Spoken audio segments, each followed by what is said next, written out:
7:07, and we have on the agenda 7 items, and we're going to begin with number 1.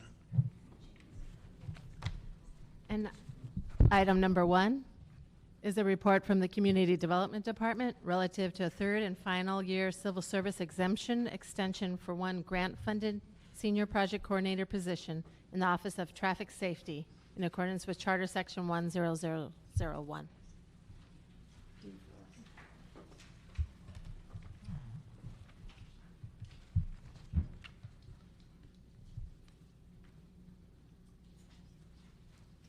Good afternoon.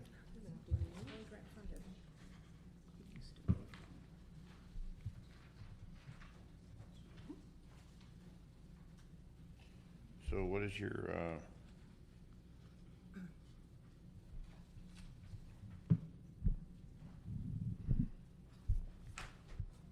position on this? Senior project coordinator. Our position is that you support it. I'm Olivia Mitchell with the Community Development Department, and this is a continuation for us of a program that you're aware we've run for the last 7 or 8 years, and providing training in child passenger seat training, and providing the seats for parents, as well as bicycle safety, pedestrian safety throughout the city of Los Angeles. And the salary range for the current person is what? Well, that's very interesting. What is her salary range? Well, I see the range, but what's the current salary? She's at the top 5. She's been in the position a while. So she's making $93,124.80. Yes. What does she do for that $93,124.80? She manages the entire program, makes the arrangements, the purchases. She has 3 staff members assigned to her directly, and she works with 25 of our contractors to provide the services, providing supervision for them, collaboration and coordination with both the Highway Patrol and LAPD in the services that are provided around the city. Joined by my colleague, Councilmember Parks. We're on number 1. Looking at this position paid by a grant, Office of Traffic Safety, Yes. Senior Project Coordinator for CDD, it just seems that that salary for that responsibility is quite high, which obviously that's what the grant's paying, but I have only heard about this last time we talked about it, and I question why the police department didn't have this under their traffic section. Yes. And I still question why we have this under CDD and not under the police department. Mr. Parks. Yeah.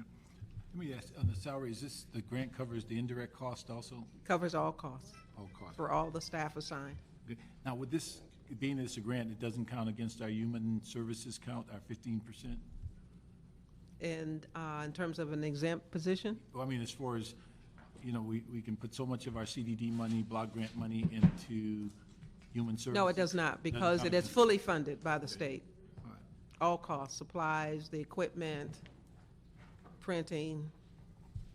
But This is the program. this the salary's 93. It doesn't include everything else. Yeah, but this is the program that does the bike safety and the school Yes. programs and Yes, all those things, the bike rodeos. yes. And we've had this before, and we had that similar discussion about LAPD, and I think we did separate that they do the operational part of the program, and CDD does the administration. Is We that the do- way it broke down? It doesn't really break down that way. We do a lot of the outreach. We do all the outreach, and we set up the programs. LAPD assist us and run some of those programs themselves. We assist them. We're partners in that, but we provide the greatest variety of programs around, and we have our own trained technicians, which are both our contractors as well as our staff, So we provide probably 10,000 trainings a year, and I think it was LAPD who indicated that at their cost, at our police officers' cost, that it was, even at 93,000, it was cheaper. I mean, Just one person makes that salary. when of you're course. making this request for the last time, does that mean the grant's running out, or? No, the grant is actually not running out. This is the last time because the exemptions are for 3 years, then you have to ask for them again. Oh, I see. But the grant is now in its 8th year, and we're preparing the application for its 10th year. Okay. When it, Councilmember Koretz is now joined us also. The salary I just find absolutely astonishing for that position. I've worked traffic safety when I was with LAPD. We did programs like this. Yes. Police officers who get shot at don't get this kind of salary. It's gonna maintain a salary of $93,000. I have a real problem with that. Not that we can change it, but there should be something that should be, But the this, only time I mean, heard this- about it is once a year. But this is citywide though, right? Yes, it is a citywide Do program. you have a list of activities they've done? Yes, I do. Where is that? I have the list. Unfortunately, Medina, who runs this program and knows it off the top of her head, was called to the Philippines because her mother had a stroke. So I have the last year's report that they presented, and I have in my hand a current 3-month report from just one of the agencies that we're coordinating. And in that one agency, in the last 3 months, they have had 9 workshops and distributed 68 safety seats. They've received 1,000 safety seats. But we conduct, on average, 2 or 3 workshops a week because we have 4 staff members assigned to it. We do it for pregnant teen programs. We do it for community organizations directly ourselves. We manage all of the purchases. And then through our contractors, we coordinate their activities and all of their reports. So there are at least 2 or 3 workshops going on every week in the city of LA somewhere in both English and Spanish and other languages. We've done it for the Thai community and other communities. And of course, again, as you know, Councilman, when we conduct these checks, we find that most parents are placing their children in the wrong seat in the wrong way, and we're able to give them a new seat. So there are a number in this quarterly report, a number of the stories in which parents have been tying harnesses together, in which parents thought that having a kid in their lap was a safety factor, in which children are still sitting in infant seats when they're 5, and then kids who are 8 and small are not in seats at all. So it's an education program for parents across the board. We've never been in a situation where people have done it right, including myself with my grandchildren. Well, I know that my office has worked with the LAPD Valley Traffic Yes. Division for Yes. that safety program. Yes. I don't know if this coordinator was involved. I understand it was coordinated by the police department. Yes, the police department coordinates some and we assist them. We coordinate some and they assist us. So when we do the checks, we do it with LAPD and sometimes we do it with Highway Patrol, but we put it together. There's something about the uniform, but we do it without the uniform when we're checking with parents. So we work hand in hand with the police department Okay, in their programs. I just question how we can pay someone $93,000 to coordinate a program like that. This is the coordinator. Yes. This isn't the one actually doing the work. This is Yeah, the she one also does the training, but that does the training. yes, she's a certified child technician also. Each of her staff members are. What's the salary of the highest ranking person that works for her? She's it. She's the coordinator. I mean, but is there, I thought you said she had 3 or 4 employees. Yes, they're program aides and project assistants. So what is their salary? Their salaries are more like 32 to 40. And then you said they contract with other organizations. Where we use our contractors.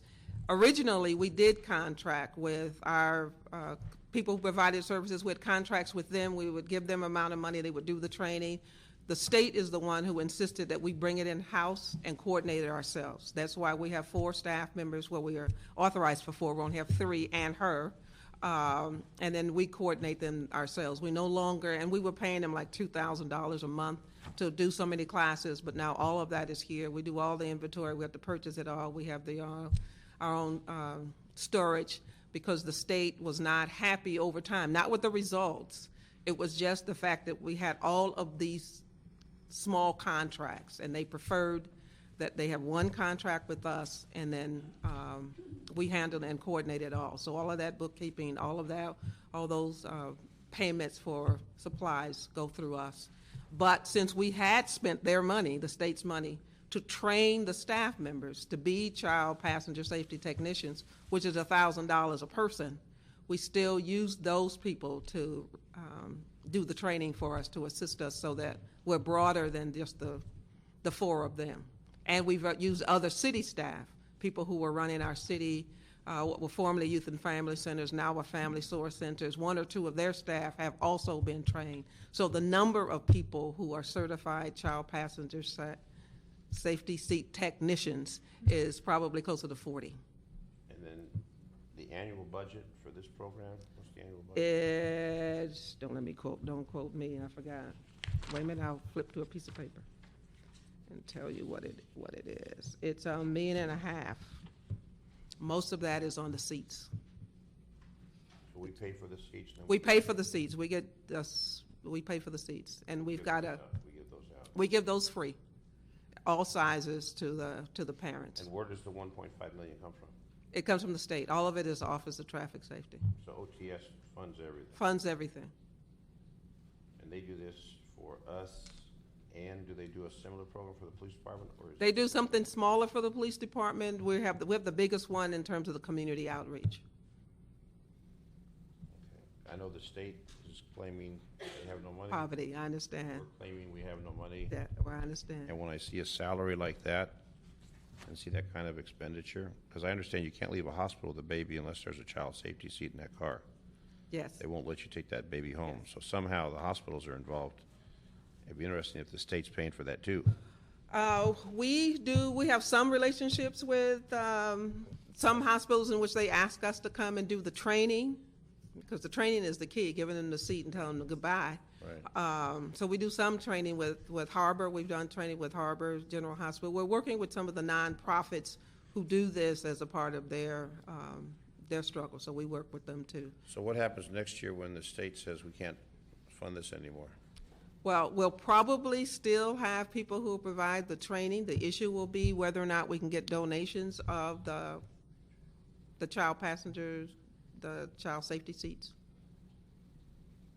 But we don't think, and we have not been told, even when the state was saying it was cutting back, this was not one of the programs. I'm not certain, I can't say if all of the money is actually just state money and that was why they didn't come at it, but we've never had any audit findings, and they've been pleased with how we run the program, our relationship with law enforcement, the schools, and community organizations.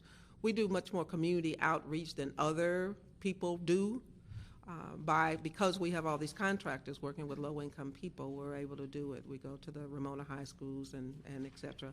Plus, we do the community fairs. We've gone to malls. If they ask us to come and do it, we'll do it. You know, the state has we have a commitment to dealing with low-income people.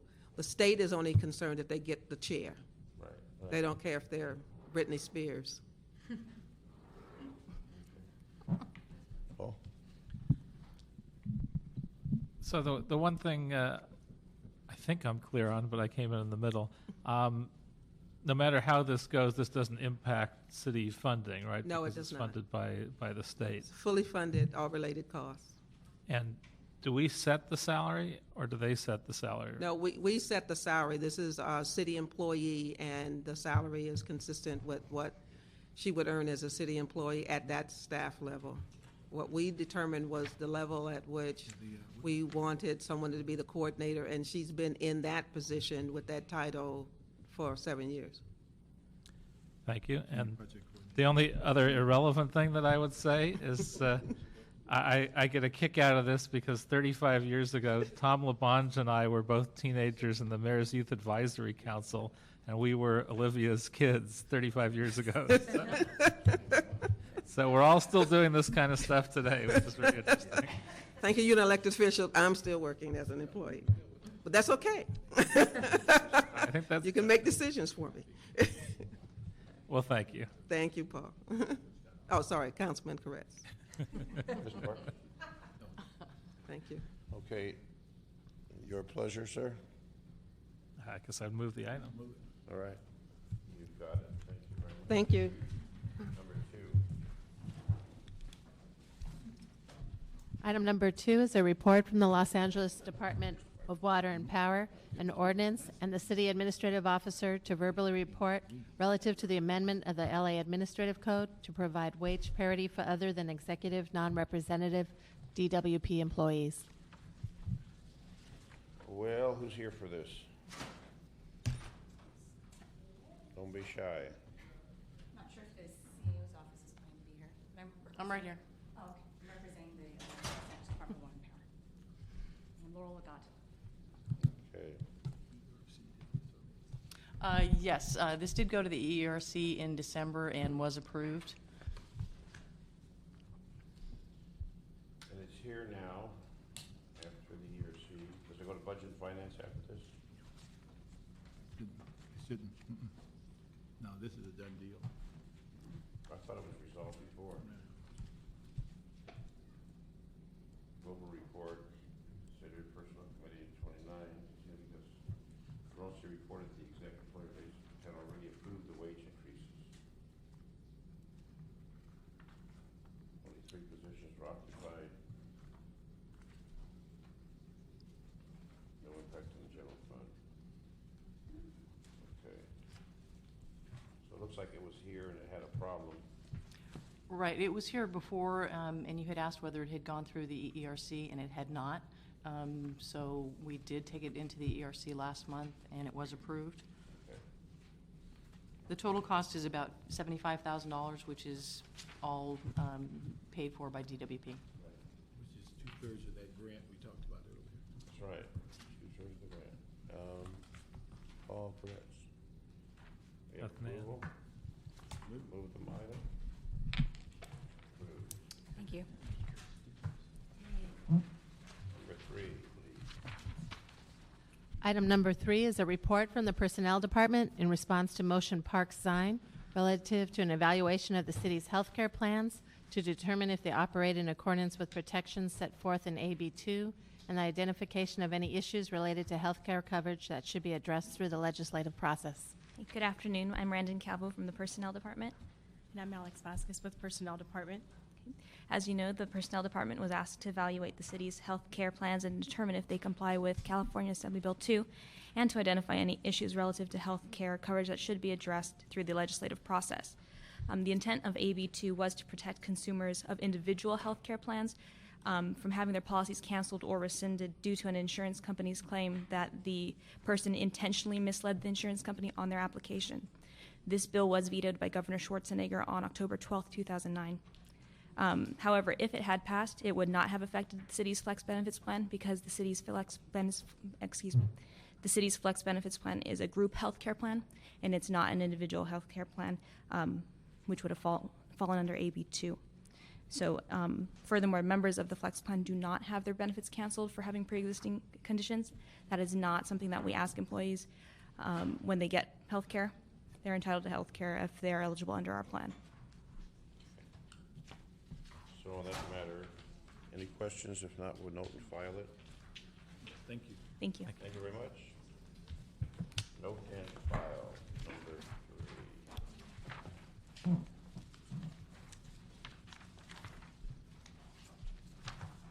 Number 4, please. And number 4 is a report from the Personnel Department relative to consolidated reasonable accommodations for employees with permanent work restrictions as a result of industrial or non-industrial injuries or illnesses for the first quarter of fiscal year 2009-10. Hi, Raylan Napper, Personnel Department. As she mentioned, this report covers work comp as well as reasonable accommodations outside of work comp. Attachment 1, page 1, are the work comp numbers. They track light duty hours worked, IOD saved, which is the light duty hours worked times the employee's salary, and then IOD spent. Injury on duty is when someone is at home due to their injury or illness. Light duty, we're getting some work out of them. When light duty hours and IOD saved increase, those are good things. When IOD spent goes down, decreases, that's also good. And that's what we have in the first quarter of this fiscal year as compared to the first quarter of the prior fiscal year. Light duty hours increased by approximately 16%. IOD saved increased by approximately 19.5%. And then IOD spent decreased by about 12.6%. So we're improving. We're improving, yes. And the largest numbers with the police department, Yes, followed by the fire department. followed by the fire department, then sanitation and airports for this quarter. What about the personnel department?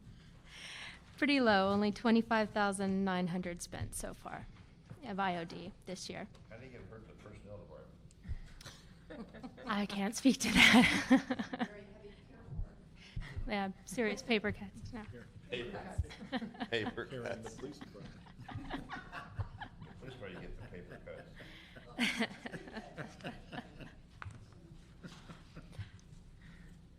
Okay, we are improving, that's what's important about it. Mm-hmm. Okay, Um, colleagues, Let me just mention, Zena, this issue came up today in a case we settled, because in Claims Board and Budget and Finance and the Council, we've spent literally hundreds of thousands of dollars settling cases on reasonable accommodation and the interactive process. And it appears that everybody's got a different view of what it is. They go down a path and then they can't defend us, and we keep paying the money out. And so we will be setting up a meeting, and hopefully you and Maggie and whoever in the personnel department can come, because it looks like there's a need to not allow every department and their personnel director to do it their own way. That at some point there seems to be a need to call personnel department and say, we have one of these cases going, give me the template, and at least everybody's walking down the same path. But everybody makes the same mistake. We had the one that we settled today where they were gonna have an interactive process, and the personnel director walked in the room with the document that said, we can't accommodate you, before they had the meeting. And so the person sees the letter and says, obviously, it's not a fair process. And then there's these other things that every time the employee did something, the department would do something that was later interpreted as retaliation. So we want to set up a meeting to see how we can better, I know we've done some training and other stuff, but something's going out in the community there in the field that just seems like everybody's on their own path. And we had this horrible one in Treasurer's office, cost us $500,000 today. And it all was stemmed from what appeared to be an injury that no one disputed, but how we brought them back, how soon they were brought back, and all that other stuff just mounted up to where we're gonna write a check.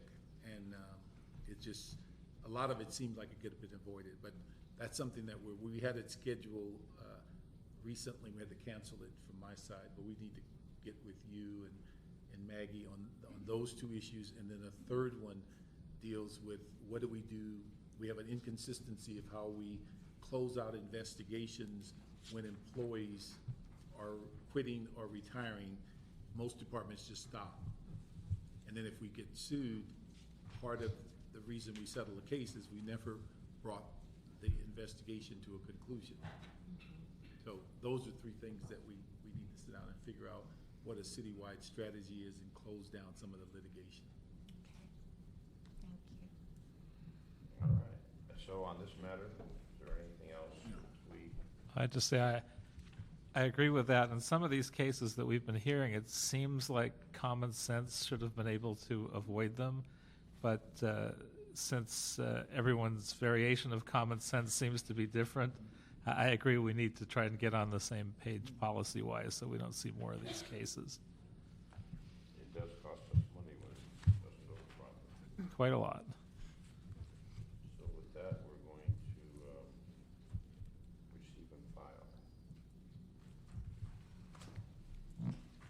Thank you. Thank you. Number 6, please. 5. And item number 5 is a motion, Weezer Garcetti, recommending that all city general managers create one or more joint labor management committees to determine the best way to implement any cuts that are needed, with a goal of reducing layoffs and maintaining as high a service level as possible, given the resources that are available to each department. This item has also been referred to the Budget and Finance Committee. Who's here for that matter? Well, you fill out a speaker's card. Any staff here? Ms.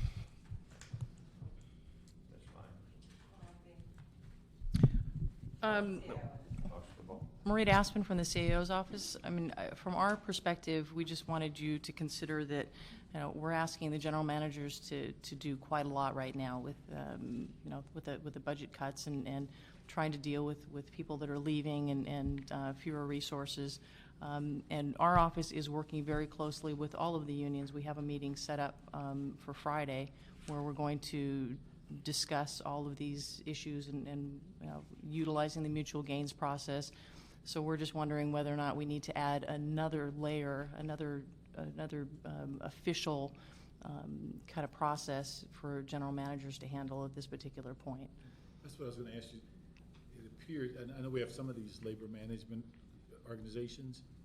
I was just going to ask, it appears that if you have a lot of them, they begin to conflict with your negotiation, that it almost appears that people will begin to negotiate for themselves. It could be counterintuitive, yes, that you know, we've got, you know, individual joint labor management committees in the departments, and then we're trying to, you know, pull everything together on a macro scale across the city. So we just ask you to consider whether or not we want to go ahead and officially move forward with additional committees. We have 2 speakers on this. Julie Butcher and Eric, who's already there. So Julie, if you'll come forward, Eric. Do. So Jordan, come on, and we'll hear from both of you on this.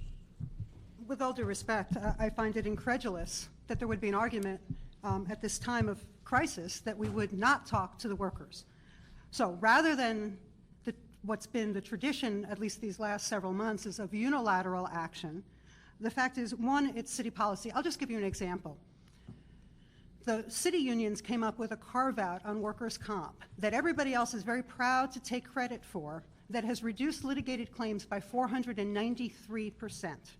That means people go back to work, you get all of the benefit of their employment. We'd suggest expanding that citywide. That has not happened to date. Again, a 493% reduction in litigated claims, and exactly the kind of mediation that needs to happen to keep you all from being sued is exactly what's happening. It's happening now for 6,000 workers in the city. There's an opportunity to expand that citywide immediately, overnight.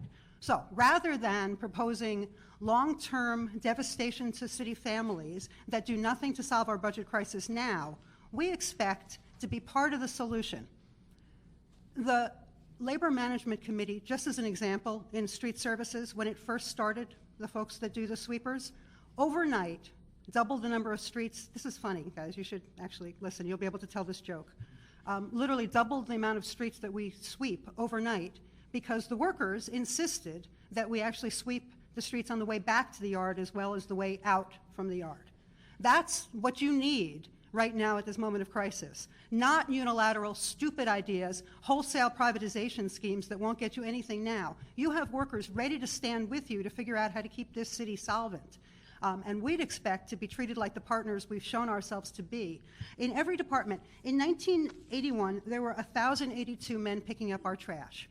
We now pick up trash at 740,000 households. 3 separate commodities. We divert more trash away from landfill than any other city in this country, and we do that with 593 men and women that pick up trash. That could not have happened absent labor management cooperation. So we would advocate that labor management, these departments have existing labor management enterprises. We're not suggesting another layer or another additional committee. We're suggesting you talk to your workers. Eric Sanjurjo, Council District 14. As Ms. Butcher just indicated, many departments have these committees in place, although not for every unit of the department. There are many departments that have 2 or 3. There are also several departments that don't have any. The idea was to take an existing structure that we already have, that we have an official Joint Labor Management Committee guidebook that's been produced at one point or another by the city that explains to general managers how these things work. They can talk to their colleagues. Many of the more progressive departments, such as sanitation, have had good experiences with them. So the thought was that perhaps we could utilize this tool in this time when we know general managers have many challenges.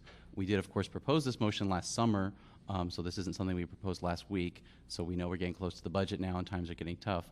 But we were trying to think ahead after the budget last year, and it was pretty clear as the city's workforce was shrinking that we were going to have to do something creative to get over this hump. So that's pretty much the gist of that. Just as an example, though, of why it would be helpful to have a Joint Labor Management Committee specific to a unit. Bureau of Street Services, which we oversee for Public Works, we've had all sorts of issues trying to get different programs off the ground, such as the Special Events Unit, which the council approved, but they haven't been able to hire anybody because of a variety of different reasons, including difficulties getting employees to agree to transfer. So we've been talking to CAO, talking to CLA, talking to everybody, talking to labor. But if we could sit at a table and try to figure out a solution ourselves, perhaps we could actually hire some of these positions and not be almost in February and still have positions we authorized several months ago still vacant and having all sorts of issues with that. So we're hopeful that maybe we can suggest this to the general managers. We're not saying that they have to do it, but that we encourage them to look at this seriously and to talk to some of the departments that have best practices. And we have compiled a list of all the different departments that have them with labor and some other folks, which we're happy to share with CLA and staff. Thank you. So you're asking that all city general managers create one or more joint labor management committees. Some already have them, obviously. Yes. Others don't. That they be strongly encouraged, I think was the language we used, but yes, that we think it's a valuable tool and that labor thinks it's a good tool and that this might be a way for us to interface in a more positive manner instead of using terms like negotiation, bargaining, which gets to be a little more confrontational. This is meant to be a little bit lower pressure where we're having a conversation about coming up with solutions, not necessarily dealing with some of the labor issues which we've dealt with last year, which can be a little bit less friendly. And Julia Butcher mentions talking to the workers. So if we don't have this in place, how do they have a committee that deals with the workers? Several departments have these committees, I think, and they work. And when they don't have it, then it's more ad hoc. They may just do it on a one-on-one basis. You know, each general manager has their own style, and some cases it may work. Or do nothing. Other cases they may not have communication with their workers. I mean, everyone. It's across the board. The fire department, they have at the beginning of their commission meetings just an open forum for their employees to come if they have a problem. Everyone does it differently. Some of them have every month a regular meeting. Sometimes the general manager goes. Sometimes the assistant general manager goes, or the personnel director goes. There isn't any, that I can tell, fixed rule. Each department has decided to implement this as it best suited them.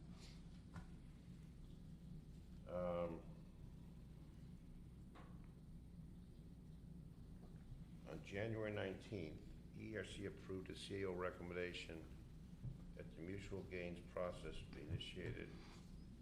The Coalition of Unions and other labor organizations to address the budget, other issues contained in this motion. The process will be more expeditious and efficient than instructing general managers to establish joint labor management committees in each department. Therefore, it is recommended that the motion be received and filed.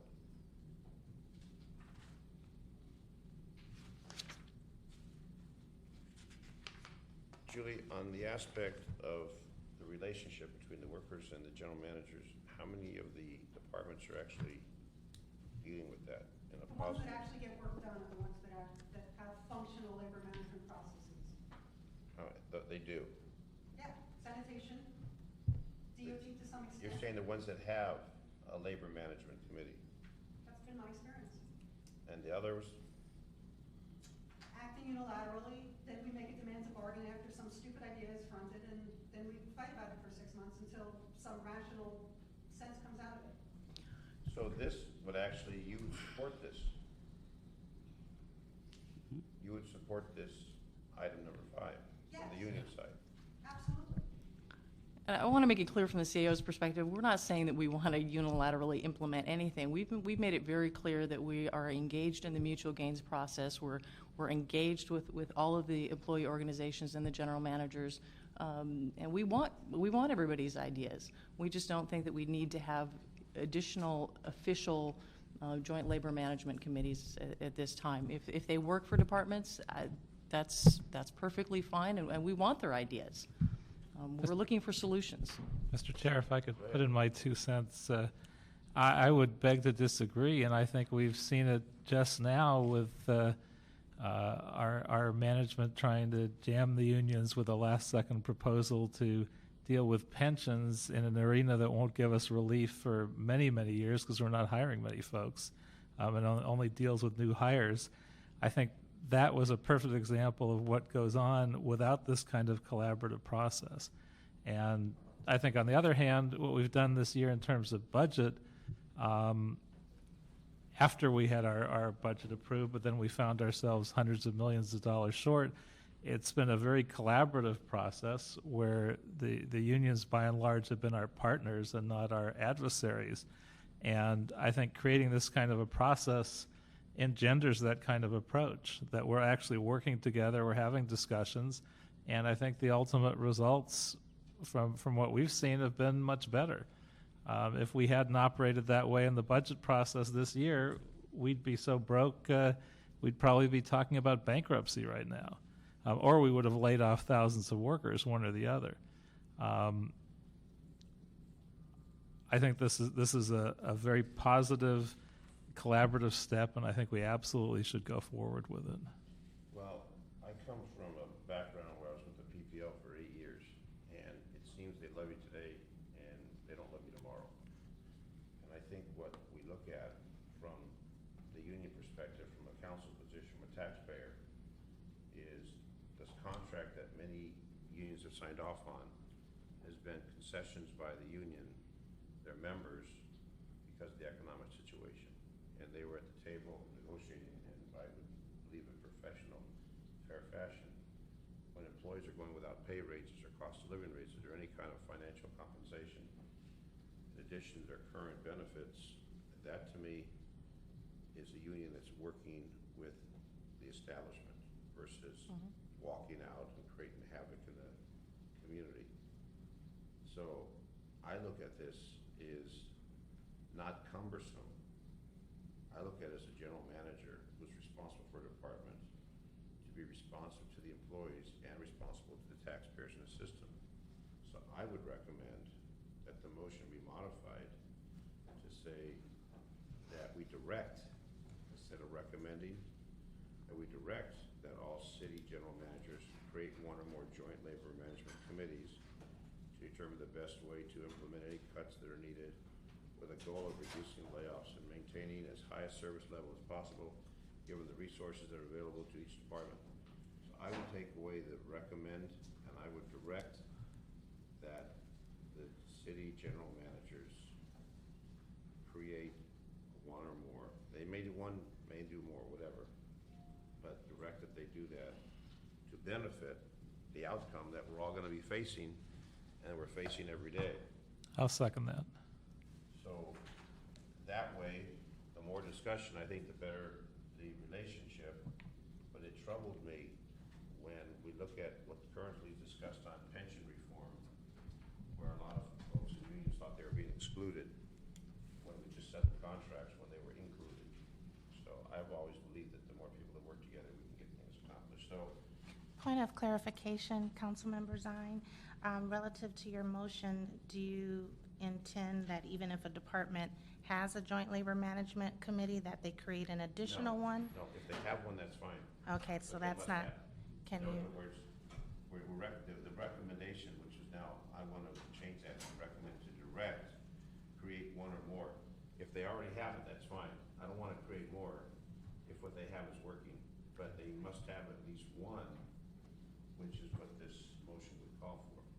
so may I suggest that perhaps you say you direct that all city managers create one or more joint labor management committees where one does not otherwise exist? That's fine.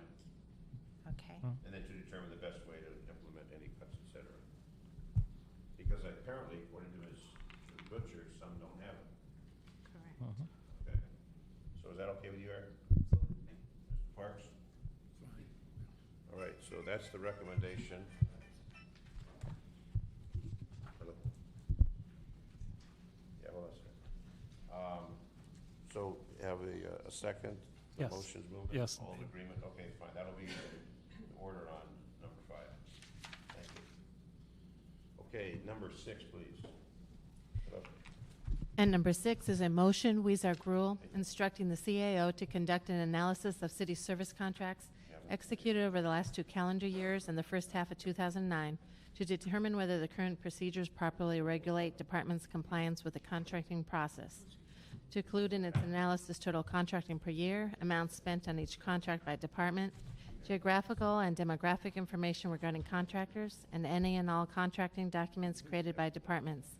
To work in partnership with all city non-proprietary departments to determine if any existing service contracts should be eliminated to allow city employees to perform the work, and requesting that all city departments halt execution of any discretionary contracts that are not critical to their high priority services, and work with their employee groups to determine which work currently being contracted out could be handled by city workers. This motion was also referred to the Budget and Finance Committee. That is a long read. So, comments on this matter? I just have a question, although I don't know who's here to answer it. Do we have a sense of how many contracts are out there that could have just as easily been done by city workers? Hundreds. How much change do we think this could identify for Eric, you us? filled out a card on this. Yeah. Comment on that? Eric Sanjurjo, also from C14. There, It's all right. there was a report by the General Manager's Working Group on contracts last year that found that the city has between $1.5 and $1.75 billion in contracts. That was in fiscal year 07-08. And that there was some combination of construction work and service contracts. The numbers I saw were between $570 million in construction work, $900 million service contracts. There were approximately 2,000 contracts. Roughly half of them were over $25,000. Anything below that probably wouldn't be worth looking at. But somewhere in the neighborhood of 1,000 contracts is what we could look at. The CAO did a major study in 2003 at the suggestion of former President Padilla into this issue, and that's what our motion was based off of. We used some of the same language. After speaking to David Luther, he raised some concerns that this might be very labor intensive, so perhaps it wouldn't need to be as thorough a review as was done in 2003, where they listed every single contract and they spent a lot of time scrutinizing them. But given the circumstances we're in, any percentage of $1.75 billion that we could cut back could be significant. And I think Julie's raised some interesting suggestions about looking at what the private sector has done at cutting back on their contracts and telling their vendors that they have to take a cut. A lot of other folks are doing that. We're taking cuts to every city department and every city employee. So asking the private sector to take a cut, I don't think has been proposed yet, and I think it's about time that that would be put on the table, and this would be the vehicle to do it.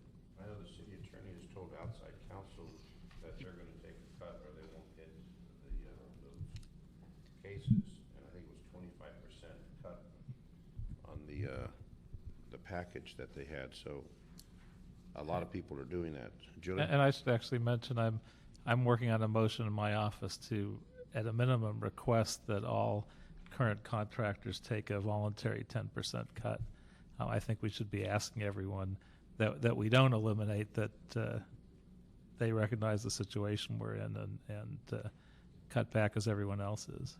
Julie? Exactly. If we're all in this together, we should be all in this together. The county asked each vendor, consultant, or contractor to do just that, a 5 to 10% cut, and then tied extensions of their contracts. Nothing should be above review or reproach. Everything should be on the table. And we should figure out the best way to perform services. But where we're contracting, where 7 different departments in this city trim trees, 6 by contract, 1 does it in-house at a third of the price of any contractor. Not only can we provide the service more cost effectively, but we can utilize limited resources in a way that most maximizes the amount of service and legitimately uses money from otherwise fettered funds. Right. What You we- wrote a letter to the editor about that recently. Well, we've been saying, I mean, You know, somebody had the idea that you should somehow reward city employees for coming up with ideas, and that's a lovely idea, but that's not necessary. What somebody really needs to do is look at every idea that's been generated by your workers and figure out if it makes sense. The best reward for city workers is to be able to provide the service that they're paid to provide. Workers are ready to do that and have been coming up with ideas. Frankly, what we've gotten from the bureaucratic responses, even on the tree trimming, for instance, that it would only save $10 million. Well, frankly, Only 10 if we only save $10 million here and there, after a while, we're talking about real money. And we believe that that's what we should be doing, that even regardless of how small, should be looked at. And the city should act like it's all one city. Again, we should ask our private sector partners. Most cities in the region have already done this in the last year. Asked their vendors, contractors, consultants to come up with savings.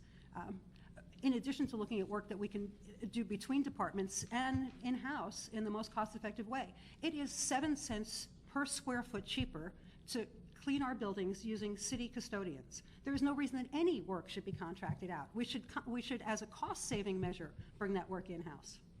Well, they are city employees, and obviously we get the best bang for the buck with that. But when I look at the contracting out, in a major catastrophe, you may have to contract out if you don't have resources. But when you have all the resources we have, you'd wonder why we would have to contract out. For instance, the Harbor Department has been struggling to figure out how to get one of the bureaus of public works to do their work on overtime. I mean, we seem incapable of figuring out how to even move money in a legitimate way that provides service that, again, does this. I mean, somebody needs to act and act quickly, and we can't flail and panic because we're broke. Mr. Parks? Yeah. Let me ask, is the intent of the motion to ask contractors to reduce their fees, or is the intent to absorb the work of contractors within the city? The latter. I mentioned the other point only because it's been suggested of late. But okay, in absorbing it, is that then within existing resources, or is that funding new resources? Well, we've been told by the CAO that there may be thousands of employees or positions, but really employees, on the chopping block this budget year. So the concern is, can we see those lists? Do general managers know who those people are? And more importantly, do the workers know who those folks are so that they can start moving? And if we have contracts that we're putting out to the private sector, such as tree trimming, that the public sector can do just as well, perhaps better and cheaper, why aren't we making those transitions? And now would be the time to start reviewing the contracts, to start saying what are the best targets for things that we can do in-house that fit within our priorities that we're going to set, et cetera, so that when we get to the budget and we get to the point of decision when we have to decide whether it's 1,000 or 4,000 or whatever, we know what our options are. And obviously, I think many council members would rather see the fewest number of folks who'd have to leave as possible, and this would be one very big option to find work that they could do that isn't coming from the general fund, or at least not from that The direction. motion instructs the CAO to report back to this committee opportunities for cost-effective contracting in of services, airports, DWP, harbor, city service contracts executed over the last 2 calendar years, the first half of 2009, to determine whether the current process properly regulates department compliance. I don't know if we want to go back that far, the last 2 calendar years. I think if we take the total contracts that we have, analyze what we've got, something that's pertinent, because if it happened 2 years ago, it's not going to do any good now. But look what we have currently in the pot and what we can do to bring this in for the city forces that we have. And that would save a lot of extra energy from the CAO instead of going backpedal and move with the contracts that we've doled out between now and as long as the next fiscal year. I'll give you just one small example, if I could. We now represent the criminalists. So there's apparently a dispute about hiring. They're being furloughed to the tune of 10%, and they work Monday through Friday, 8 hours a day, as opposed to shifts that really support 24/7 police work. Rather than contracting out rape kits at twice the cost of doing it in-house, we should keep the staff, figure out a work schedule that actually maximizes the amount of space and work that we have, and not contract out at twice the cost. That, you could do that overnight without any additional staff, without hiring new criminalists, but just, again, using the folks that you have. Many of them are young workers that would really like to be looking at an alternative work schedule that would expand the service.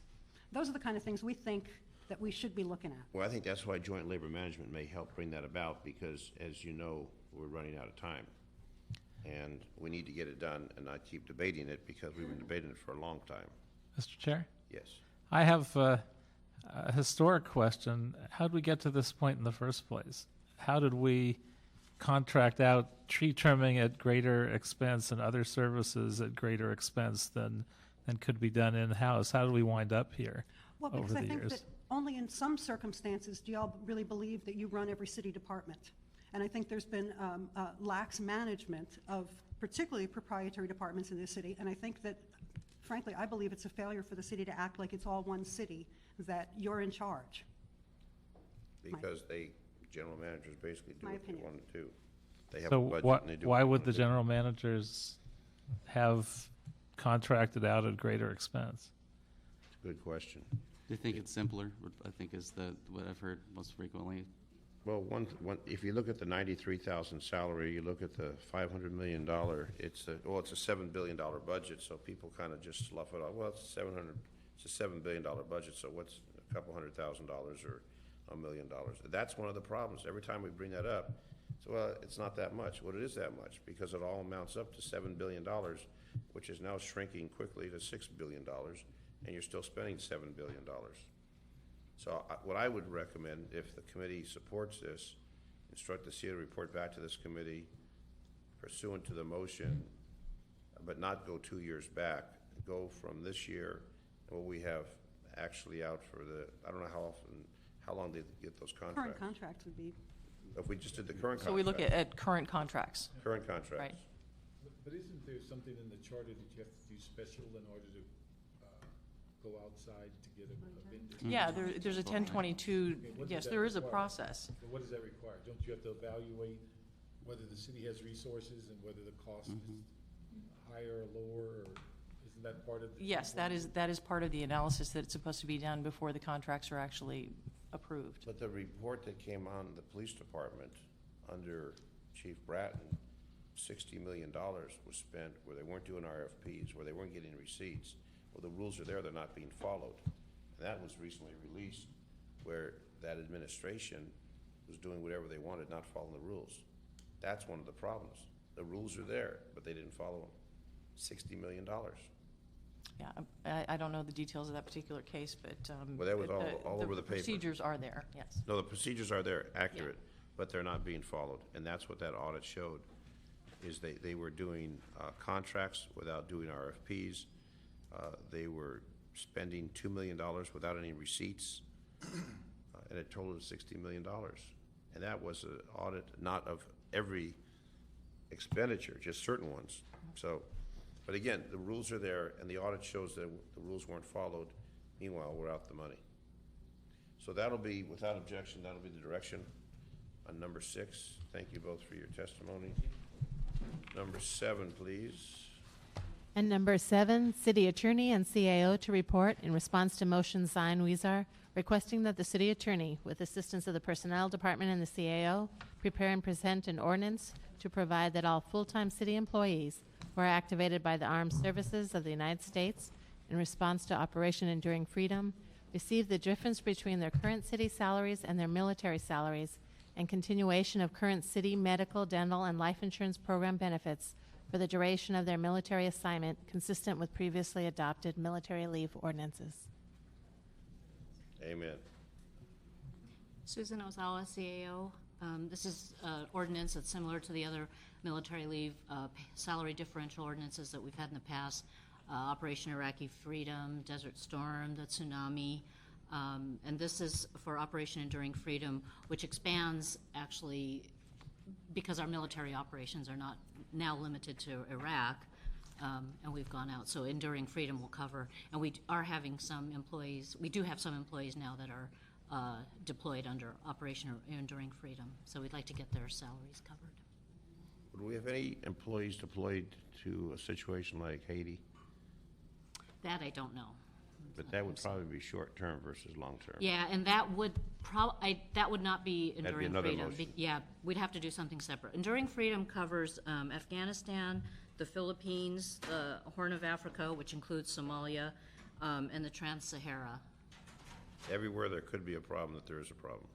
Right. It's under the global terrorist, I can't remember the term, global war on global terrorism, I think is the term. Okay, now if the city, let's see, I got a note here. If the city attorney does bring the ordinance to committee, we have the ordinance today? Yes, yes.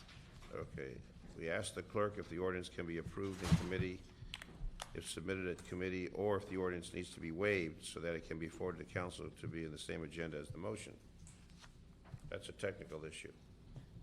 Mr. Perry, why don't you explain that part? The clerk has indicated that it cannot be approved in committee, so if you want the ordinance to appear at the same time in council with the motion, you'd have to waive it, the ordinance itself.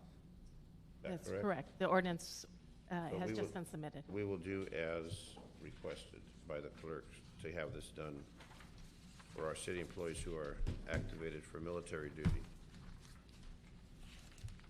So we're going to follow your lead on that. Thank you. Any questions, colleagues? Since it's a simple, take care of our military folks. We have no cards on other issues. You have to turn that in, sir, if you want to speak. So that'll be the direction on number 7. We have one card from the speaker. General public comment, Calvin Birdsong.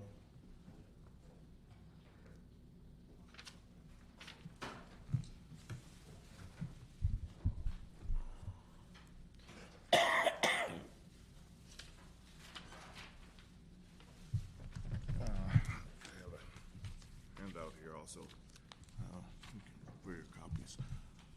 Good afternoon. Thank you for the opportunity to speak here.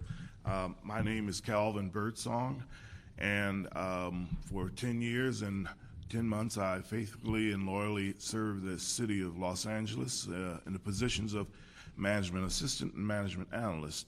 I took an early retirement on September 26, 2009.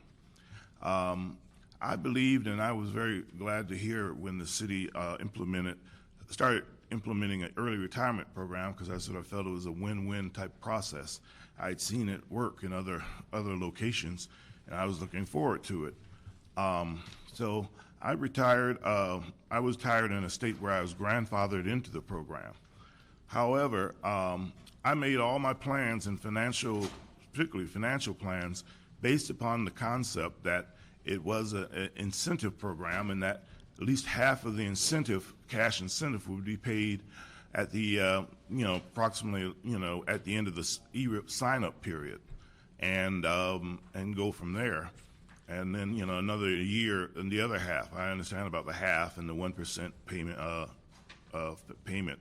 But after I took my irrevocable retirement, then I found out that the rules had been evolved or developed or whatever to say that not even the first payment would be made until 1 year after a person's retirement. And this has really placed me in a very, very, very serious position. I'm in a very serious real-time crisis. I may very well be evicted. The eviction notice is on the back of your packet there. So I'm in a very, very serious situation. I had spoken with staff from the CAO's office and the LACER's general manager's office, and neither of them seemed to feel that, well, they gave different reasons, but the bottom line was they didn't seem to feel they had the authority to do something like, getting me helping me. So I've come here because this ERIP developed out of the council, and hopefully you would have, perhaps it would have the authority to assist me. So my specific request is basically, as it's laid out a little bit clearer in the handout, that in the month of February 20th, hopefully I could get the first block of my cash incentive, approximately $7,425. That's with the 1% payment by February 20th, and then another payment in September 29th. That would be extremely, extremely helpful, and that's definitely the optimum outcome. However, Let me understand this, sir. You retired from the City of Los Angeles on the ERIP program. Yes, sir. And you're now on a pension from the City of Los Angeles. Yes, sir. And the bonus is what you're asking for that isn't going to come for a year. Yes, sir. So you're asking us to get that for you? To expedite it, yes. Okay, we don't have the authority to expedite that. When you left voluntarily under that retirement program, you did that in good conscience with the understanding that your service with the city would end, you'd receive your pension, and you receive that bonus. Now, I didn't see the small print or the large print, but somehow that's all part of the process where people, 2,400 people, took advantage of that system. I would suggest if you want to go to the Lasers Commission, they have a commission that oversees that. I don't know if they're going to do that, but that process wasn't hidden. People who explore their retirement, you have to examine it, and then you decide if it's for you or not. People retire from the police department under the DROP program, and then they regret because they can't get another job. They did that in good conscience at the time.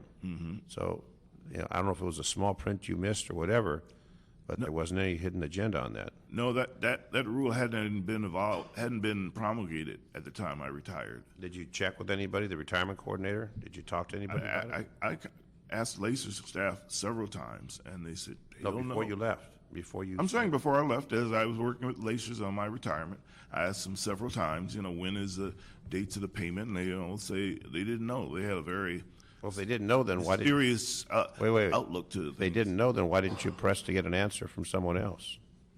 So you left not knowing. Not knowing for certain, but well, then you had the obligation, responsibility to find out. You're an adult. You find out. Well, Councilmember, I think what he's saying is he took an early retirement before we finalized the process. So there really wasn't a way to find out, but the indication was that it was going to go in a different direction than it wound up. So probably some people took the early retirement under that assumption and then wound up far short financially. But what was told to people is that they would be retroactive to a certain date.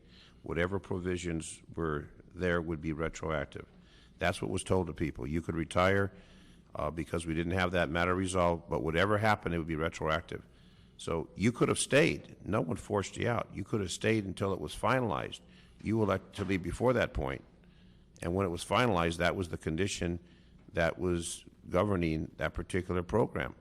So if you would have stayed a couple more months or whatever, then you would have found all the facts. You left before that, but you're governed by what the condition that applies to everyone else. That's what happened, informing from Mr. Corrette. So the motion that was put together that made it retroactive specifically said that you're eligible within the conditions that were eventually approved. right, which is what you're faced with.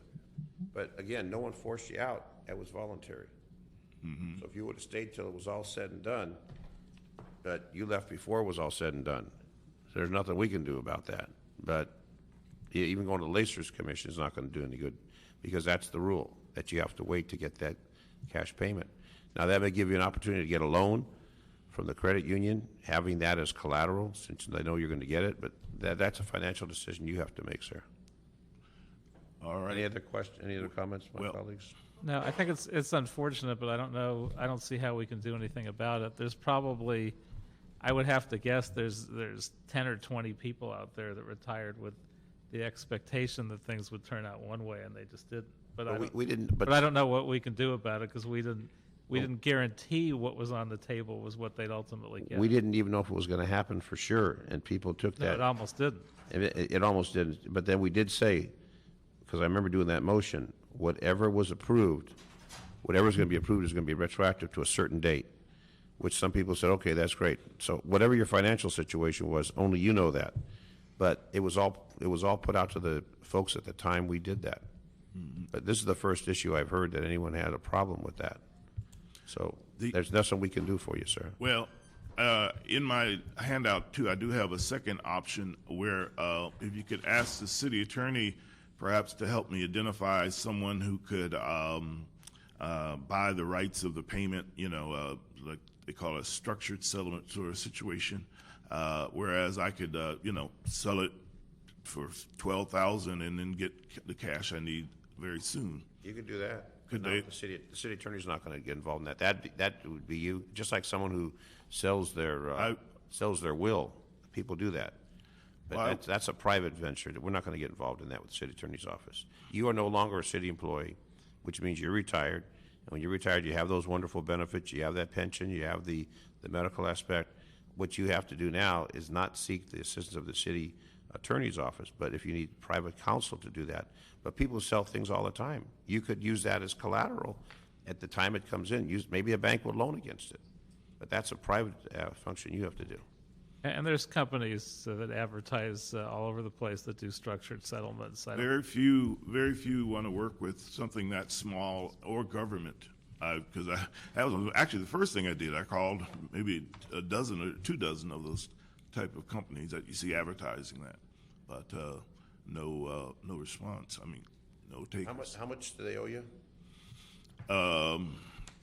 Total is 14,500 or no 14,750. I think it would be. So almost $15,000. Almost, yes. So you take $5,000 for that?